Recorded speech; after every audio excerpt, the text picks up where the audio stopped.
The Massacre. The stars bore silent witness to humanity's darkest hour. New Eden, once a shining beacon of hope on the fringes of human space, now lay in ruins. The Solarian Empire, a race of highly advanced crystalline beings, had struck without warning or mercy. Their attack was swift, brutal, and incomprehensible in its cruelty. Admiral Zara Chen stood before the holographic display in Earth's Central Command, her fists clenched at her sides. The images flickering before her eyes told a story too horrific to comprehend. New Eden's cities, once gleaming metropolises, were now nothing more than smoldering craters. But it was the death toll that truly chilled her to the core. 1 million civilians, General Marcus Steele said, his voice barely above a whisper. They specifically targeted residential areas, schools, hospitals. This wasn't just an attack. It was genocide. Zara closed her eyes, fighting back tears as she thought of her brother and his young family who had called New Eden home. They were among the countless lost. The room fell into a heavy silence, broken only by the soft peeping of consoles and the occasional sharp intake of breath as the gathered military and political leaders grappled with the magnitude of the atrocity. President Lydia Ortiz, her face ashen, finally spoke. "We need to understand why. Has there been any communication from the Solarians? Any demands or declarations?" A young intelligence officer stepped forward, tablet in hand. "Nothing direct, Madam President, but we've intercepted some of their internal communications. It seems they view us as a potential threat to their dominion. The attack on New Eden was meant to, in their words, prune the human infestation before it blossoms." Zara felt a surge of rage course through her body. Infestation. They murdered children to send a message. General Steele placed a calming hand on her shoulder, but his own eyes blazed with a cold fury.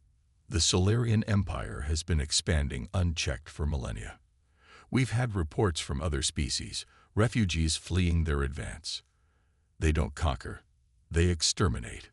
President Ortiz leaned forward, her hands clasped tightly on the table before her. "Options. I need options. We can't let this stand, but we're talking about an empire that spans half the galaxy. We've barely taken our first steps into interstellar space." The room erupted into a cacophony of voices. Some argued for immediate retaliation, others for seeking allies among other spacefaring races. A few even suggested capitulation, hoping to negotiate some form of coexistence. Zara listened to it all, her mind racing. She thought of her brother, of her nieces and nephews who would never see another birthday.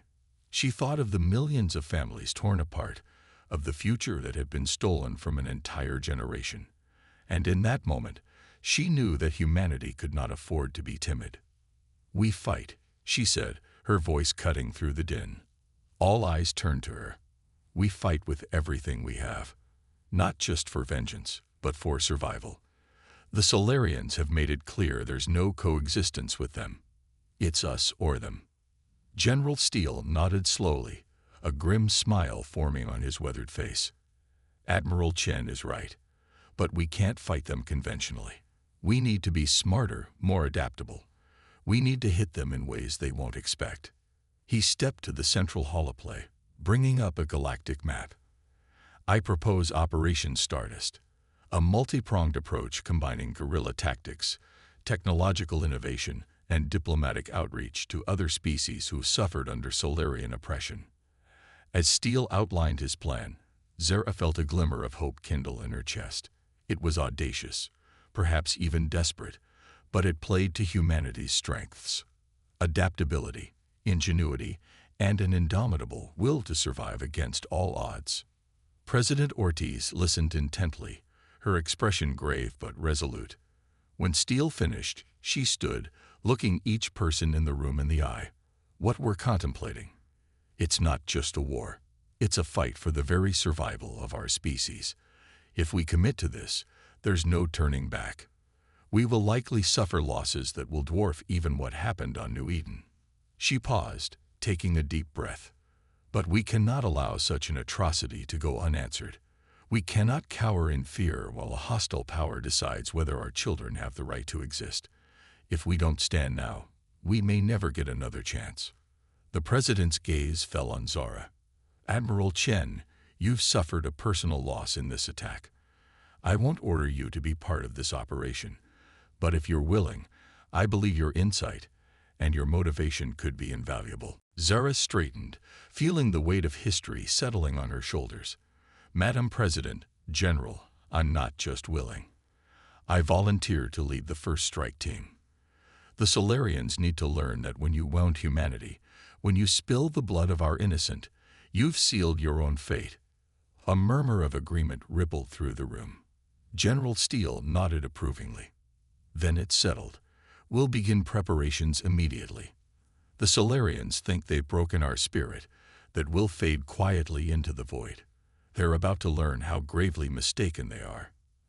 As the meeting adjourned and leaders rushed to their respective tasks, Zara remained before the holographic display. She stared at the image of New Eden, now nothing more than a scared and lifeless rock. I promise you, she whispered to the ghosts of the fallen, your deaths will not be in vain. We will avenge you, and we will ensure that no other world suffers your fate. With a final, determined nod, Zara turned and strode from the room. The die was cast. Humanity would not go gently into the night. They would rage against the dying of the light, and the galaxy would never be the same. Humanity's response. The next 6 months saw humanity transform itself with a speed and determination that would have seemed impossible before the New Eden massacre. Every aspect of society was mobilized towards a single goal: survival against an implacable foe.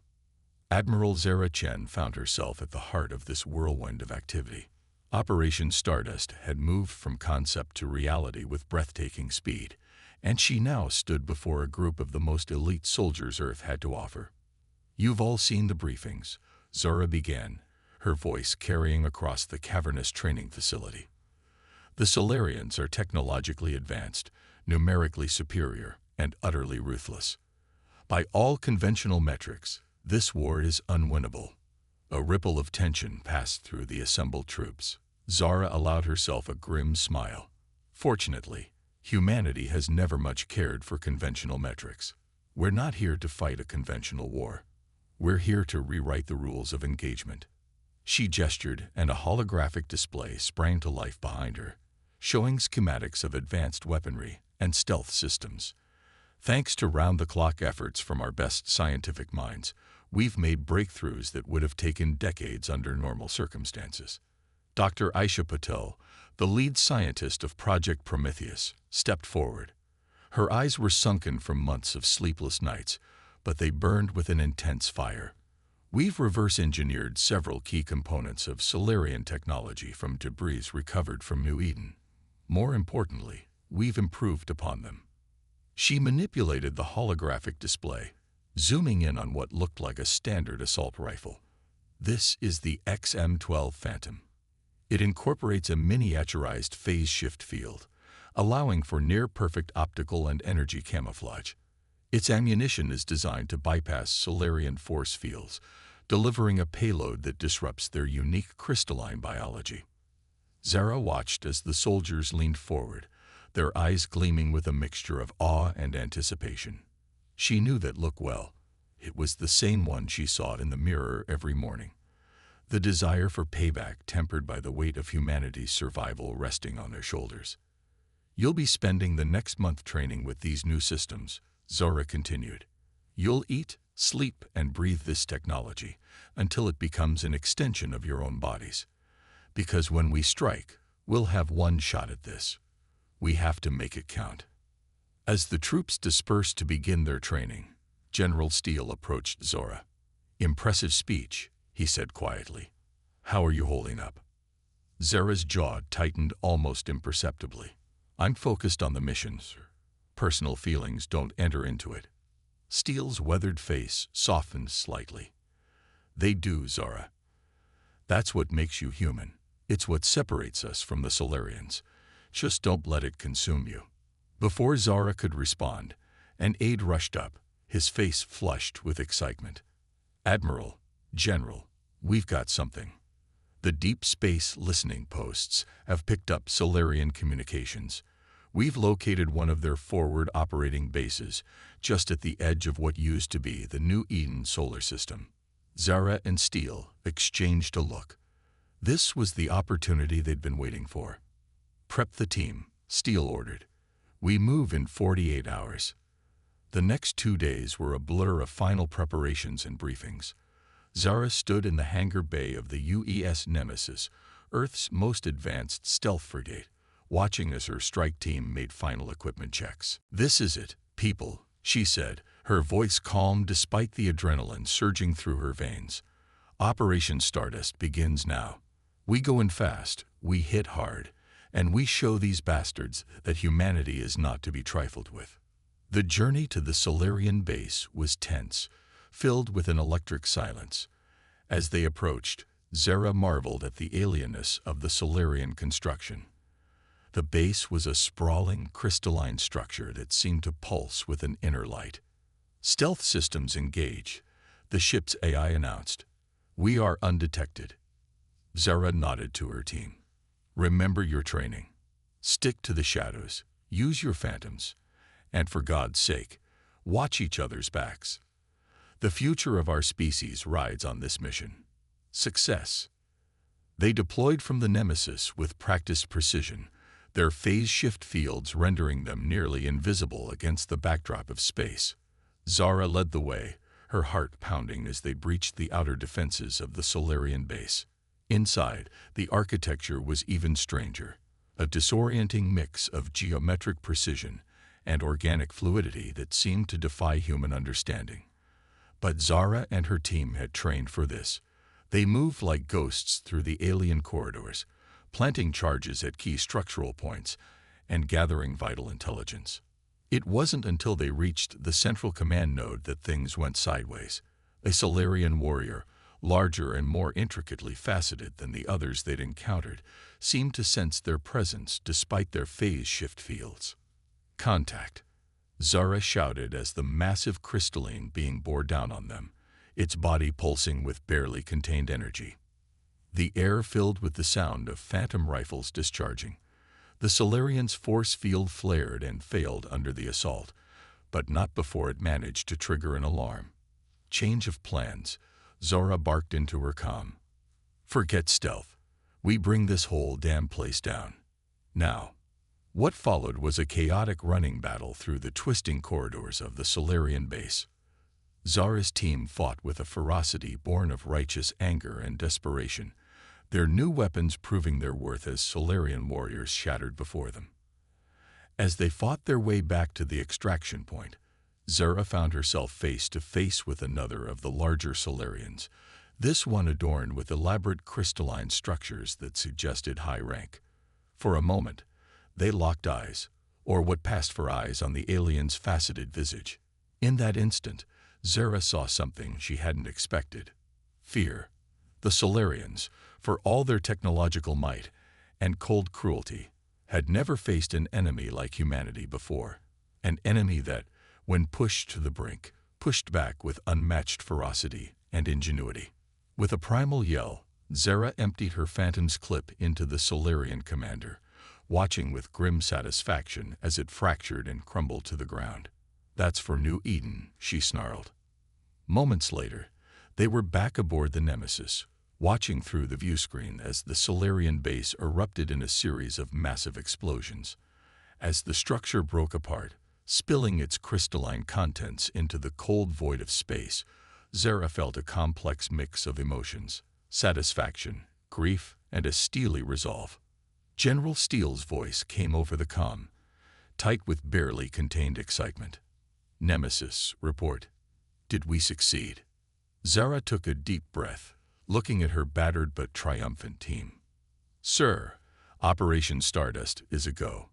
We've struck the first blow, and we've sent the Solarians a message they won't soon forget." As the Nemesis sped back towards Earth, Zora allowed herself a small, fierce smile. This was just the beginning. The Solarians had awoken a sleeping giant, and now the entire galaxy would bear witness to humanity's indomitable spirit. The war for survival had begun, and humanity did not intend to go quietly into the night. Operation Stardust. The successful strike against the Solarian forward base sent shockwaves through the galaxy. For the first time in millennia, the seemingly invincible empire had tasted defeat. But if humanity thought this would cow their enemy into submission, they were gravely mistaken. High Crystal Arch stood before the Imperial War Council, his multifaceted body refracting the harsh lights of the Solarian throne world. His sensory nodes swept across the assembled generals, taking in their agitated vibrations and the rapid pulsing of their core matrices. The humans, Xerix began, his harmonics rendered into a cold, synthetic voice by the translation field, have proven to be more resilient than anticipated. Our attack on their colony was meant to exterminate a nuisance. Instead, we have roused a hive of unexpectedly clever vermin. He called up a holographic display of the destroyed forward base. Their tactics were unorthodox. Their technology, while primitive, has been adapted in ways we did not foresee. This will not stand. The War Council erupted into a cacophony of discordant frequencies, each general offering their own strategy for crushing the human resistance. Xerix let them argue for a moment before raising a crystalline appendage for silence.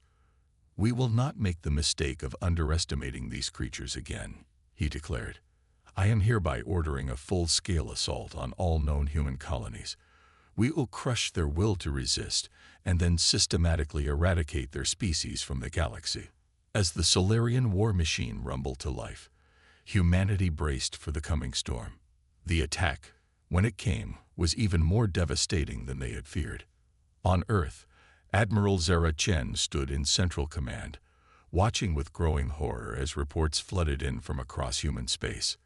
The Solarians had struck a dozen colonies simultaneously, their forces seemingly endless. "Arcadia is under heavy bombardment," an officer reported, his voice strained.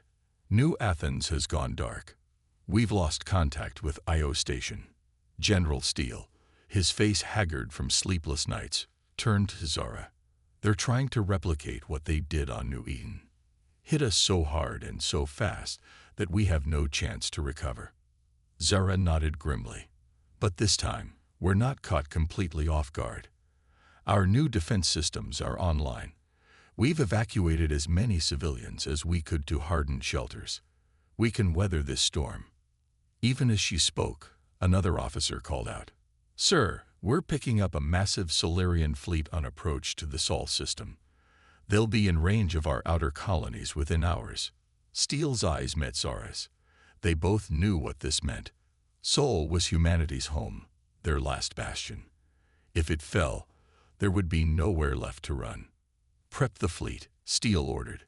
"We make our stand here. Admiral Chen, I want you on the flagship. Your experience fighting the Solarians up close will be invaluable." As they raced towards the outer edges of the Sol system aboard the UES Thermopylae, humanity's most advanced battleship, Zara briefed the fleet commanders on what to expect. "The Solarians rely heavily on swarm tactics," she explained. "They'll try to overwhelm our defenses through sheer numbers, but their individual ships are less maneuverable than ours. Use that to your advantage." The battle that unfolded in the void between Mars and Jupiter would later be remembered as one of the most pivotal engagements in human history. The sky above Earth lit up with the fires of 1,000 explosions as human and Solarian ships clashed in a deadly dance. Zara found herself in the thick of the fighting, coordinating strike teams and calling out Solarian formations. The innovations born from Operation Stardust were proving their worth. Human ships, though outnumbered, were holding their own against the alien swarms. But the tide of battle ebbed and flowed. For every Solarian ship they destroyed, 2 more seemed to take its place. Zara watched with a mix of pride and anguish as human captains pulled off daring maneuvers, some sacrificing themselves to take out key Solarian vessels. Hours into the battle, with both sides bloodied and battered, a new threat emerged. A massive Solarian dreadnought, easily 10 times the size of the Thermopylae, dropped out of faster-than-light travel at the edge of the battlefield. All ships, focus fire on that dreadnought, Zara ordered, her voice tight with urgency. If that thing breaks through our lines, Earth is finished. But even as the human fleet turned their attention to this new threat, Zora's tactical mind was racing. There was something off about the dreadnought's movements, a pattern she couldn't quite place. Then it hit her. "Wait," she shouted. "It's a trap. All ships, scatter now." Her warning came just in time. The dreadnought's hull suddenly fragmented, revealing not a massive weapon as they had feared, but hundreds of smaller Solarian fighters. They poured out of the false dreadnought like angry insects from a disturbed hive, catching several human ships off guard. "Clever bastards," Zora muttered. Then, louder, new plan. "Cobra formation, people. Let's turn their trick against them." The human fleet, displaying the adaptability that had become their hallmark, quickly reformed. They created a funnel, drawing the Solarian fighters in, then closing around them. What followed was a brutal close-quarters engagement, with ships on both sides exploding into silent balls of fire. As the battle raged on, Zora noticed something strange. The Solarian attacks, while still fierce, seemed to be losing cohesion. Their swarm tactics, usually so precisely coordinated, were becoming erratic. "General," she called to Steele, who was coordinating the ground defenses on Earth, "I think we've stumbled onto something. The Solarians, they're not adapting like they should be. It's almost as if..." "As if what, Admiral?" Steele's voice crackled over the comm. "As if they can't think for themselves," Zora finished, the realization dawning on her. "Their tactics, their strategies, they're all pre-programmed. They don't have our ability to improvise, to think on our feet." A fierce grin spread across Zora's face. "That's it. That's their weakness. All ships, listen up. Forget everything you know about conventional tactics. I want you to be unpredictable. Do the last thing the Solarians would expect. Let's show these crystal bastards what human creativity can do." What followed was a display of tactical improvisation that would be studied in war colleges for generations to come. Human ships performed maneuvers that defied standard military doctrine, catching the Solarians off guard time and time again. A small corvette feigned a suicide run, only to release a cloud of smart minds that shredded a Solarian battle group. Zara herself ordered the Thermopylae to cut its engines and drift, playing dead, only to come to life at the perfect moment to ambush a Solarian carrier. As the battle wore on, the tide began to turn. The Solarian fleet, for the first time in living memory, began to retreat. "They're pulling back," an officer shouted, disbelief and joy warring in his voice. Zora allowed herself a moment of elation before snapping back to reality. "Don't celebrate yet," she warned. "Pursue, but cautiously. I want damage reports from all ships. And someone get me a status update on Earth and our colonies." As the adrenaline of battle began to fade, Zora looked out at the starfield, littered with the debris of both human and Solarian ships. They had won the day, but at a terrible cost. And she knew, deep in her bones, that this was only the beginning. The Solarians would be back, and next time, they would be ready for humanity's tricks. But for now, Earth was safe, and humanity had proven that they were not going to roll over and die. They would fight, they would adapt, and they would survive. As the Thermopylae limped back towards Earth, Zora allowed herself a small smile. "Round 1 to us," she murmured. "Now, let's see what round 2 brings." The battle for Proxima. In the months following humanity's unexpected victory in the Sol system, a tense stalemate settled across the galaxy. The Solarian Empire, reeling from its first major defeat in millennia, had withdrawn to regroup and reassess. Humanity, while emboldened by their success, knew that the respite was temporary.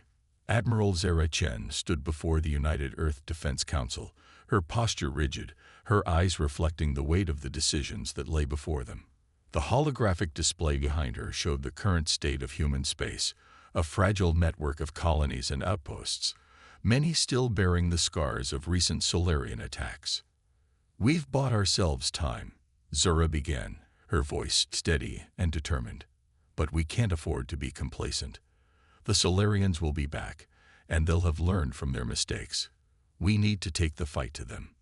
General Steele nodded in agreement. "Admiral Chen is right. We've proven we can defend ourselves, but defense alone won't win this war. We need to strike at the heart of their empire." President Ortiz leaned forward, her brow furrowed. "What are you proposing, exactly?" Zara took a deep breath. "Operation Longbow. A bold, multi-pronged offensive aimed at crippling the Solarians' ability to wage war.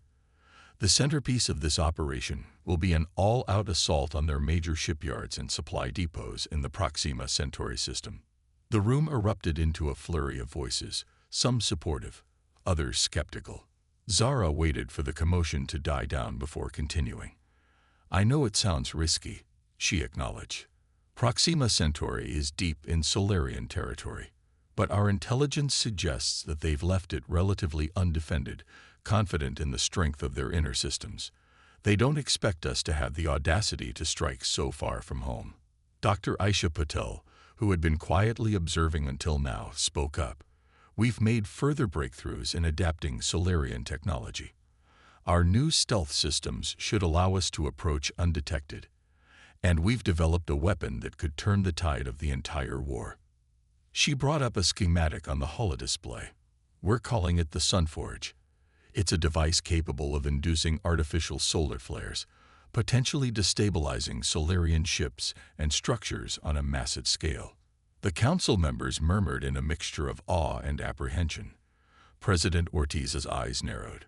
"The destructive potential of such a weapon is immense," Zara finished for her. "But so is the threat we face. The Solarians have shown they have no qualms about genocide.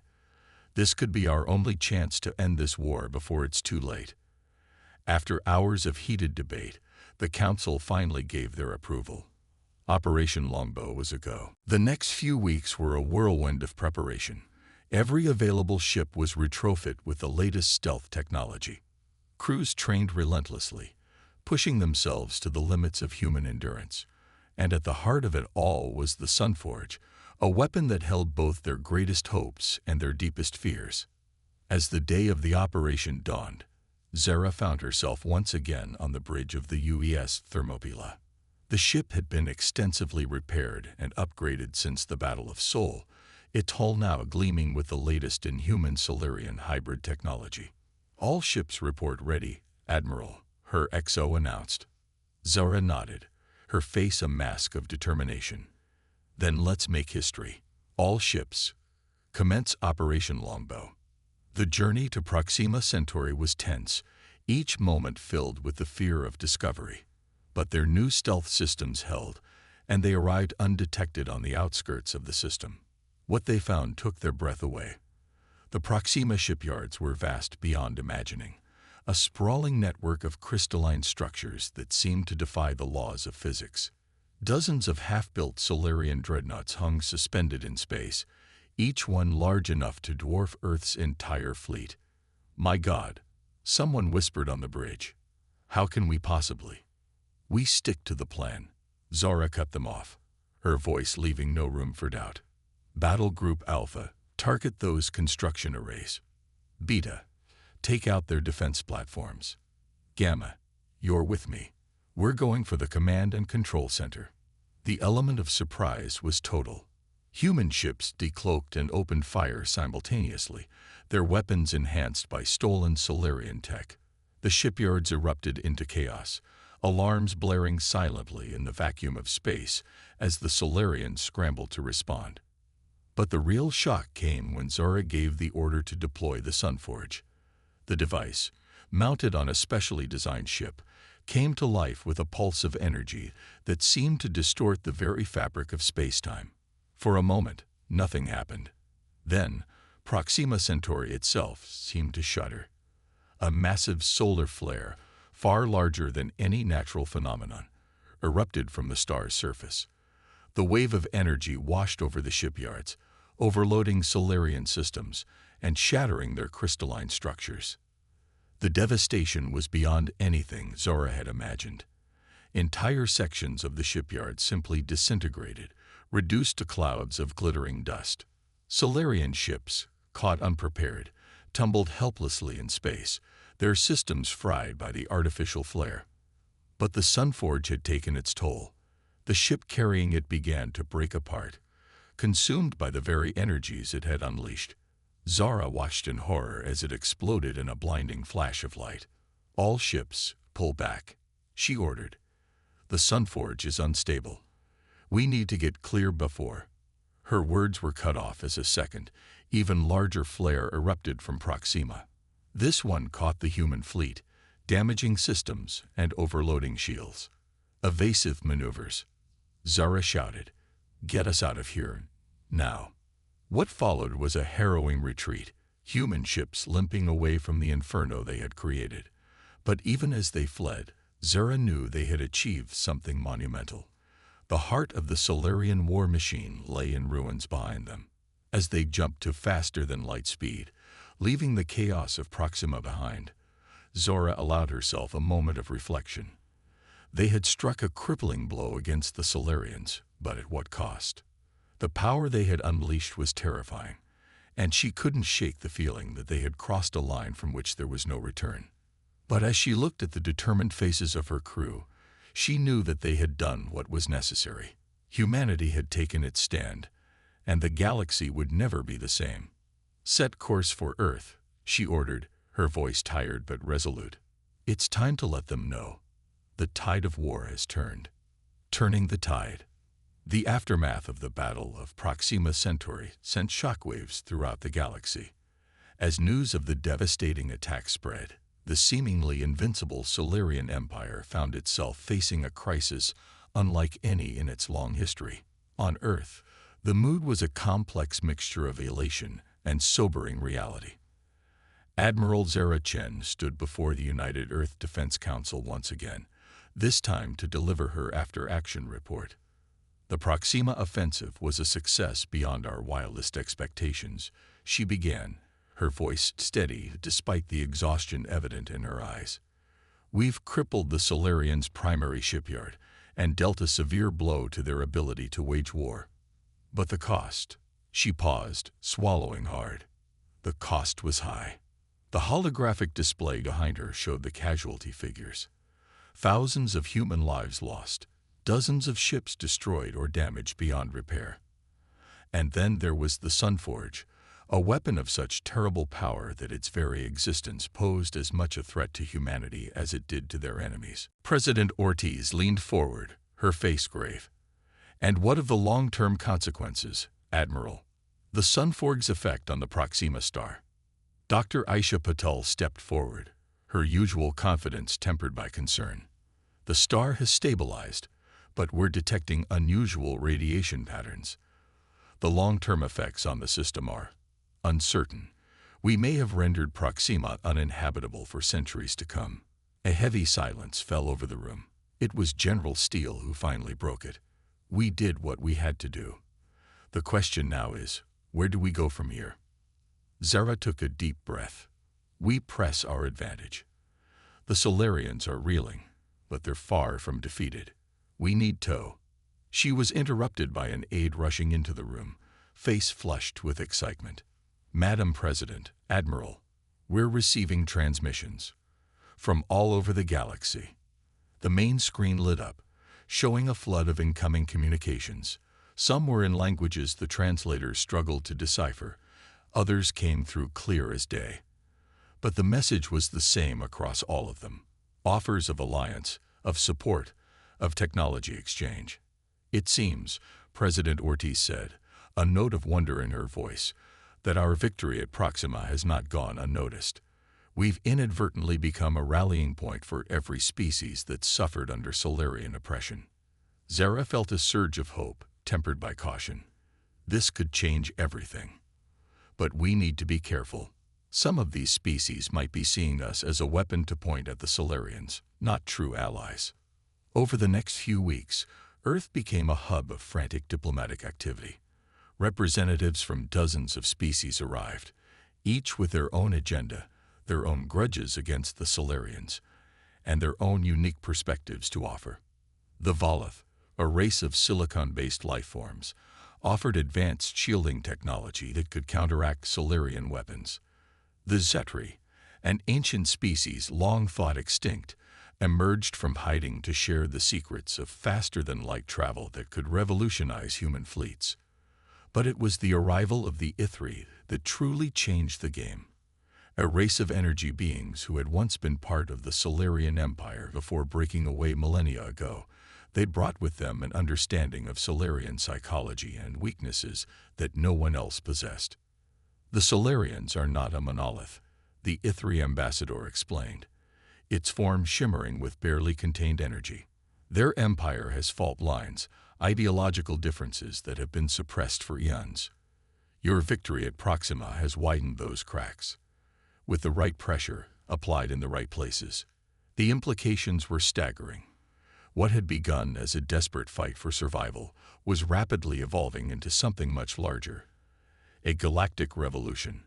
Zara found herself at the center of it all, coordinating military strategies with a dozen alien species, each with their own unique capabilities and limitations. It was exhilarating and terrifying in equal measure. As the coalition grew, so did the pressure on the Solarian Empire. System after system began to rebel, emboldened by humanity's example and supported by the growing alliance. The Solarians found themselves fighting on multiple fronts, their once unassailable position crumbling. But the Empire was far from defeated. As they were pushed back, their tactics became more desperate, more brutal. Entire worlds were laid waste in their scorched earth retreat. The final confrontation came in the Sirius system, a strategically vital cluster of worlds that had long been the jewel in the Solarian crown. The combined fleet of the Alliance faced off against the remnants of the once mighty Solarian armada. Aboard the UES Thermopylae, now the flagship of this impossibly diverse fleet, Admiral Zara Chen felt the weight of history on her shoulders.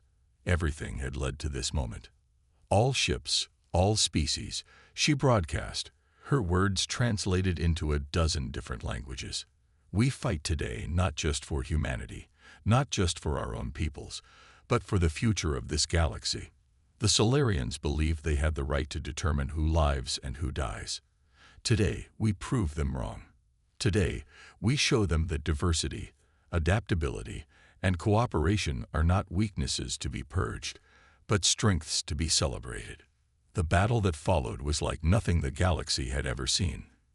Volith shield walls protected jittery strike craft as they danced between lumbering Solarian dreadnoughts. Ithri energy beings phased through Solarian defenses, disrupting them from within. And at the heart of it all, human ships displayed the tactical brilliance and sheer determination that had brought them to this point. Hours passed, the tide of battle ebbing and flowing. Zara's voice grew hoarse from issuing orders, her mind racing to coordinate the myriad forces under her command. And then, suddenly, it was over. The Solarian flagship, a behemoth that dwarfed even the largest human vessels, erupted in a silent explosion that lit up the Sirius sky. Across the system, Solarian ships began to power down, their crews surrendering en masse. As the realization of victory washed over the Alliance fleet, Zora allowed herself a moment of pure, unadulterated joy. They had done it. They had won. But even as the celebrations began, Zara knew that the real work was just beginning. The Solarian Empire had fallen, but the power vacuum it left behind could lead to chaos if not handled carefully. The alliance that had formed to fight the Solarians would need to transform into something more permanent, a framework for galactic cooperation and mutual defense. As she looked out at the starfield, now filled with the diverse ships of a dozen species, Zara felt a profound sense of hope. Humanity had faced its greatest challenge and emerged not just victorious, but transformed. They had gone from a species on the brink of extinction to a linchpin in a new galactic order. The future was uncertain, filled with both promise and peril. But whatever came next, Zara knew one thing for certain: humanity and the galaxy itself would face it together. As the Thermopylae set course for Earth, carrying news of their monumental victory, Zara allowed herself a small, tired smile. They had done more than save humanity. They had ushered in a new age for all sentient life in the galaxy. The stars, once a canvas for Solarian tyranny, now held the promise of a brighter future. And humanity, tested by fire and forged in the crucible of war, was ready to help shape that future. The end of one chapter, Zara realized, was just the beginning of an even greater story.